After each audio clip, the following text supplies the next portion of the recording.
ยกซ้ำโตก็เข้าซ้ำ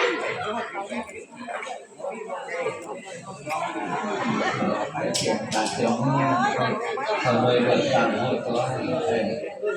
เป็น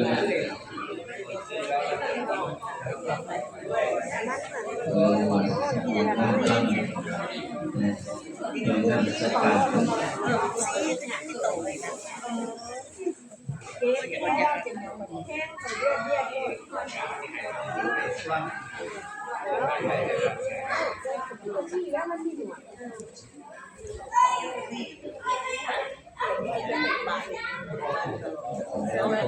โอเคผู้บาอาจารย์แต่กลับไปในโฉมเวลาผู้คนสาธุ ถึงรางวัลที่หนึ่งมาผู้คนเด้อ สาธุ เสียงมัน มันคุยกันเบิดขึ้นเนี่ยจนมามองอะไรที่บอกว่าเขาที่นะที่จะไม่คุยนั่นเนี่ยจนหมอเอิญเช่นตัวจะสิไปจุดทูบบอกนะว่าจะชวนกันไปเด้อได้ที่นี่ วันที่หนึ่งคนละไปเนาะ เมื่อกี้โทรถามแม่ฮู้บ่ว่า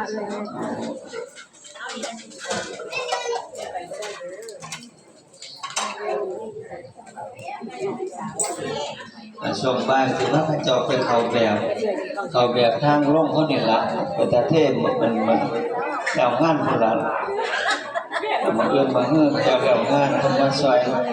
น้ำเชาะถนนมาเทไว้สักวันนึงคนเรามองยังไงลำเรื่อยๆเด้องานแบบนี้ วันที่หนึ่งเด้อ ทางเขาไหนเขา ถึงแล้ววันที่หนึ่งเด้อถึงแล้ววันที่หนึ่งทุกคนเด้อ แล้ววันที่หนึ่งเมื่อถูกคน สาธุ มันละมวดเท่าไหร่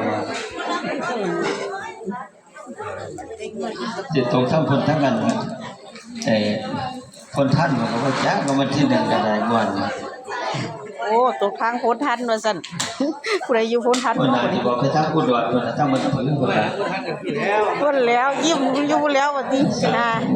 หาแม่นละเป็นบ่ เลยมาจากทางพื้นทันคือแม่นเลยเนาะ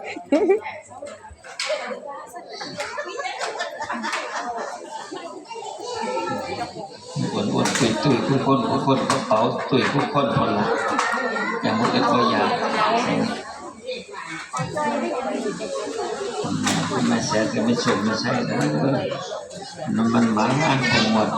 3ตัวบน2ตัวล่างแกมันหมางน้ำ ตัวใดล่ะผู้ตัวใดเนาะ3ตัวนี่